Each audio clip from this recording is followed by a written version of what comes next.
Hello and welcome. I'm Elizabeth Edwards, managing partner at H Venture Partners. We are a venture capital firm that invests in next generation iconic consumer brands. Venturing Out is a new series we've created where highly successful consumer executives talk about their experience investing in and advising startup companies. If you're looking to diversify your investments, stay connected to your colleagues, and use your expertise for a force of good and growth, then this series is for you. If you are a startup working to grow your brand, this is an opportunity for you to learn from the best leaders in consumer. Today, I'm joined by Jeff Schomburger. Jeff brings a wealth of knowledge from his time at Procter and Gamble. He held numerous leadership positions within P&G, including president of the company's global Walmart team for 12 years. He also served as global sales officer of customer business development at P&G when he retired in 2019. Welcome, Jeff. Hi, Elizabeth. Good to see you. Good to see you.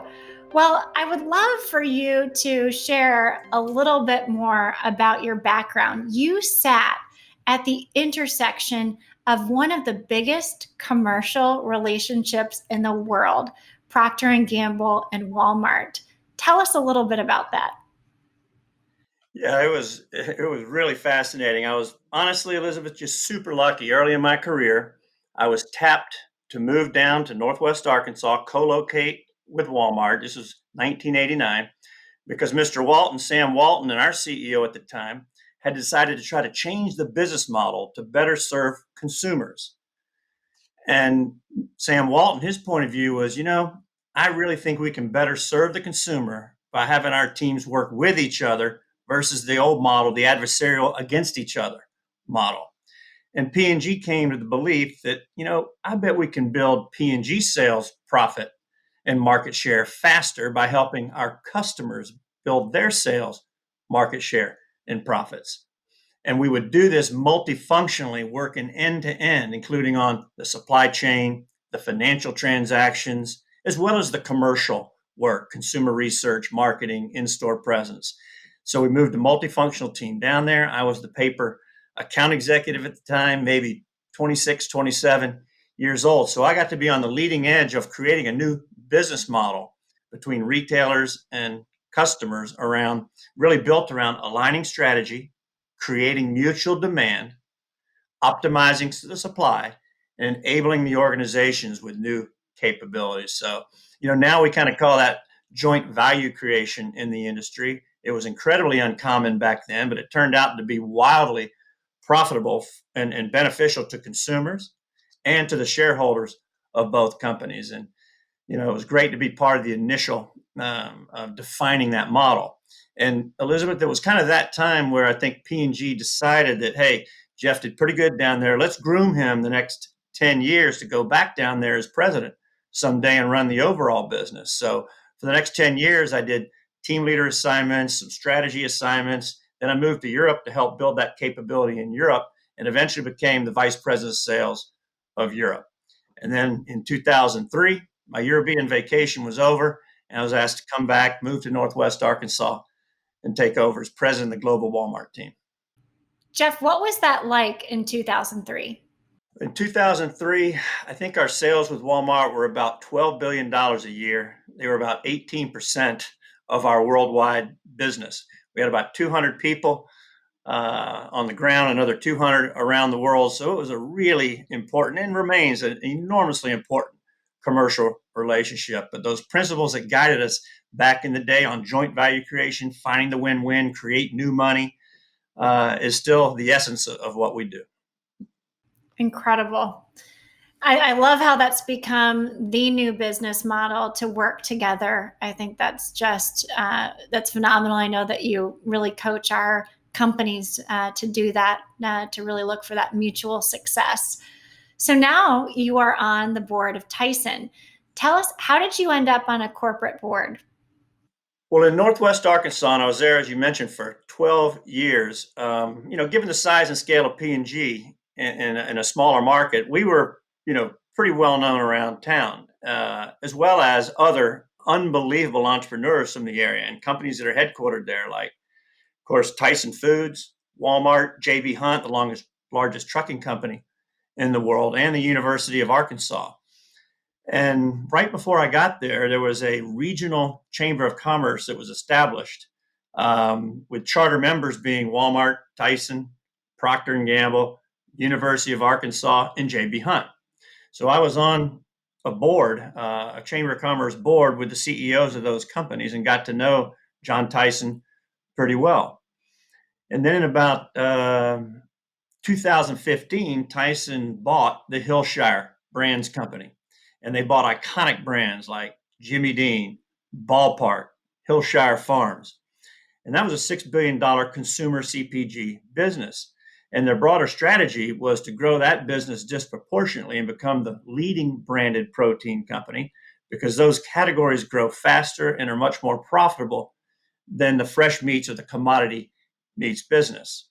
So once they made that acquisition in 2016, and I had already moved to Cincinnati to be global sales manager, John Tyson and the board called me up and asked me to interview for a board role, because they were looking for CPG talent, consumer expertise, marketing, customers, and global experience. So I knew the culture of the company. They knew me very well. So it was just a really good fit.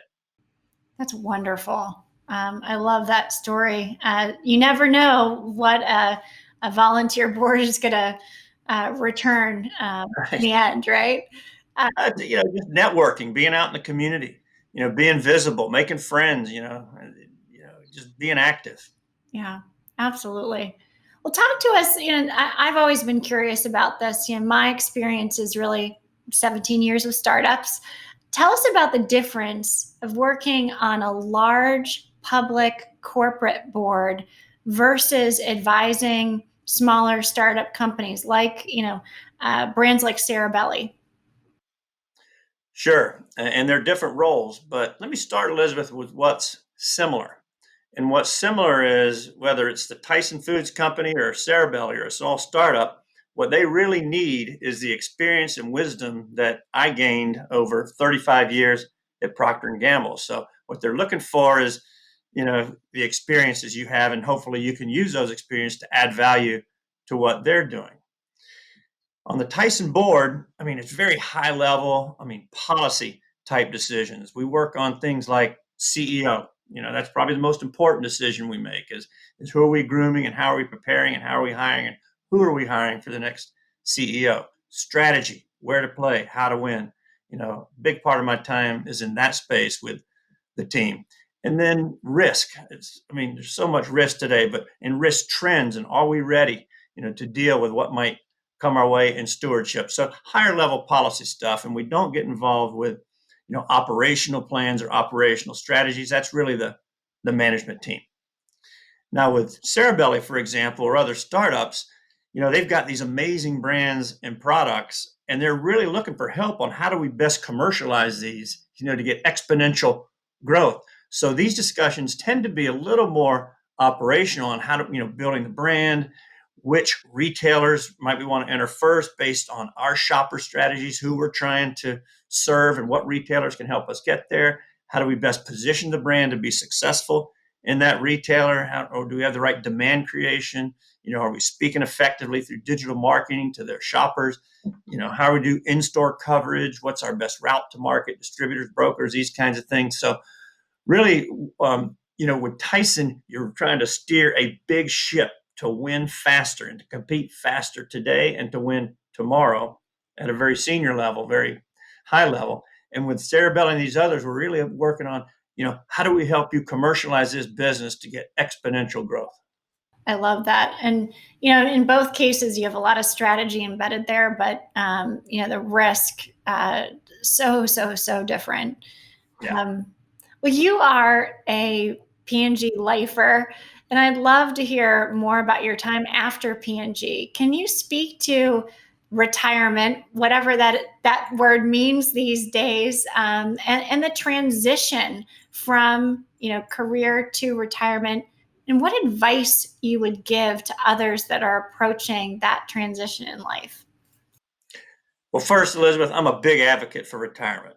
I was ready to go. I spent 35 years with Procter and Gamble. My last 5 traveling around the world, which was fantastic, but leaving on Sundays and getting back on Fridays. So I missed a lot. Um, and I was 57, so I was certainly ready to go. And honestly, P&G was ready for me to go.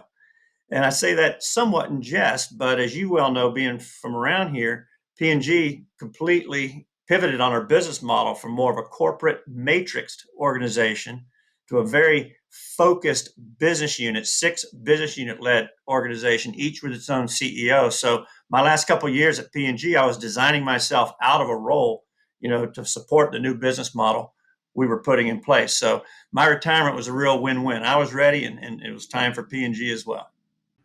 It's great. That's wonderful. And then you've had some advice, I'm sure, along the way, and you could probably offer advice to others. As you were thinking about that transition, how did you approach that transition from being all over the world every week to now you have a blank calendar and you can fill it with whatever you want? That's right. Well, I took my time and really tried to think about what was important to me. And what was important was really to look forward and not back. I didn't want to dwell on the past. I wanted to take my experiences and forge new adventures and new opportunities. So that was kind of one thing for me. I wanted things that were different. Um, Number two, I wanted to really focus that on the things that I like to do and the things that I didn't want to do. I didn't want to run a P&L anymore. I had done that for so many years, and the pressure that goes along with that, I was done with that. And then finally, I think, I was having dinner. I think it was about the month I retired. My old boss, A.G. Lafley, had come up to St. Augustine. He was going to Jacksonville for a meeting, and we had dinner in St. Augustine. He said, "Jeff, I'll give you what I think was the best advice that was given me when I was retiring." And that was, first, only work on things you really like to work on. And number two, only work with people you really like to work with. That sounded perfect. So that combined with really deciding how much did I want to work, and I had a lot of things I wanted to do. And so I said, you know what? I'll work 8 to 10 days a month because I want to have plenty of time for fun, family, and sports. I love to play sports. So I got kind of those principles decided for me going forward and said, you know what? I want to stay on the Tyson board because that's really exciting. And I love the team there that I work with. I'd like to learn, I thought, about venture capital and private equity because those were spaces that could potentially leverage my experience, but also allow me to be pretty choosy on the amount of time that I would spend on those. So that was the decision I made. Those were the areas that I wanted to pursue. So with that in mind, I had Tyson board, which I love. And I said, I'd like to do a couple of more things. Number one, I would like to learn about venture capital, and I would like to learn about private equity because those things seem like they would be really interesting to leverage my experience, but also I could pick and choose the amount of time that I wanted to invest. So that was it for me. I know that it's not a definition, but if you took it as a definition instead of advice, uh, if retirement is doing what you love with people you love, I'm very close to retirement. Exactly. Working 60 hours a week, but very, very close. I love that insight. You are my favorite sales pitch of all time because I think of you as the best salesman in the world. You were global sales officer of the world's largest consumer products company, so you know something about sales. And here I was when I was, this was before COVID, looking forward to pitching you our fund here at our office just off Hyde Park Square. I was thinking, oh my gosh, here I am. I'm gonna sell to the sales guy. I hope I'm good. Read a book or something, beforehand. And you walked in without even a question. He said, "Well, I'm investing." so, and so then we could have a conversation. And I would love to know why. Why did you walk in without any questions and just, I'm in? Well, as you could tell from our previous discussion, I had a pretty clear plan of what I wanted to do. And H Venture Partners was such a perfect fit on multiple levels. For example, I've recently retired from P&G, so I needed to diversify. So I was looking for differentiated investments, really in a more of a high risk, high reward space. So, kind of check that box. I wanted to learn about venture capital and private equity. Check that box. You're about the consumer. You were investing in consumer brands. So, with my experience, I thought it was a good fit where I could really add some value. And then finally, the team. I was introduced to H Venture Partners by Alex Tosolini, who I worked together for years at Procter and Gamble. We did a lot of cool things together there, but we also became friends outside of work, and we also enjoyed playing golf and other things. So, when Alex was telling me about H Venture Partners and even other team members at H Venture Partners, which I know well from my days at Procter and Gamble, just the team there felt like a really good fit and people that I really wanted to work with. So by the time I got to your office, Elizabeth, I certainly wanted to be part of your team. Oh man, thank you so much. Yeah, having you and this incredible community surrounding us and surrounding these portfolio companies is just, it is incredible. The team's really second to none, and I owe that debt, to so many who said very early on, this is a great strategy. I can add a lot of value. I can help these companies, and I like these types of companies, and so Yeah. very, very powerful. Well, tell us what gets you excited about working with H Venture Partners. A lot of things. First, just the quarterly drumbeat of meetings that we have to go through the investments and the performance, but also through the companies. Where they are in their journey and how they're performing and what's help needed and who might want to pitch in and kind of help this company and on these kinds of things they're trying to solve. So there's that regular drumbeat of information and camaraderie there.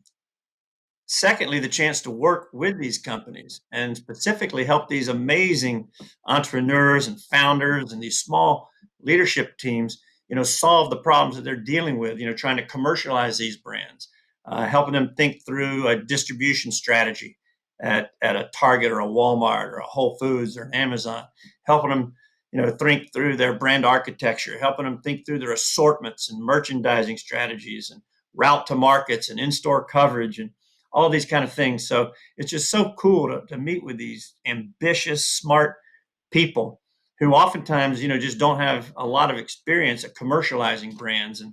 And doing that with them is super fun and just leans on the many years experience that I had. Yeah, and it is so valuable, and I love being part of those calls when I can be. Definitely the kickoff call where we kind of hand off and say, "You've got a retail question, meet Jeff Schomburger," and we can have that strategic conversation, and then you become a resource to them. Someone that they can reach out to directly if they've got a question or need a piece of advice. Yeah, with the team you've put together, Elizabeth, and you get these entrepreneurs trying to solve these problems or seize opportunities, magic happens. I mean, it's just magical. The different functional expertise and general management expertise is a exponential factor, I think, that can really quickly help these companies commercialize ideas and solve problems so fast. Yeah, absolutely. So, Jeff, I think that any entrepreneur that's watching this right now has a burning question for you, which is how should they be thinking about selecting a retail partner, and what what do those CEOs need to know about going into Walmart? Great question, Elizabeth. I think there's a few things. First, I think you need to think about strategic fit. Whether it's a Target shopper or a Walmart shopper or an Amazon shopper or a Whole Foods shopper. And I guess my point there is when brands are making their where to play choices, there's a plethora of retailers that can best suit that brand and make sure they get off to a really fast start in their first endeavor into retail. I think the second key point is the ability to create that demand. Okay. It starts with a differentiated product. It starts with great packaging and then a great digital campaign. And you know as well as I what those commercial aspects are that gives that brand a right or a reason to win. And then finally, this is so important, supply chain reliability. I mean, you've got to be able to make enough first and foremost to make that leap into retail. And again, it has to be strategic because different retailers will have different demands in terms of quantities. But then more importantly, ongoing supply chain reliability. To be at retail, they demand on time, as ordered, damage free. So a reliable supply chain is also critical. So I think those are the things that are really critical to get go. Well, Jeff, I really appreciate you sharing your insights with us here today. Your story is incredible. The expertise that you continue to share with us and our portfolio companies is invaluable. And I hope that everyone enjoyed this episode of Venturing Out. To our viewers, thank you for watching. You can help support our mission by sharing this on your networks. And if you want to learn more about H Venture Partners, you can visit our website, www.h.ventures. Jeff, thank you so much for being here today. It's great to catch up with you. Thanks, Elizabeth. Good to see you.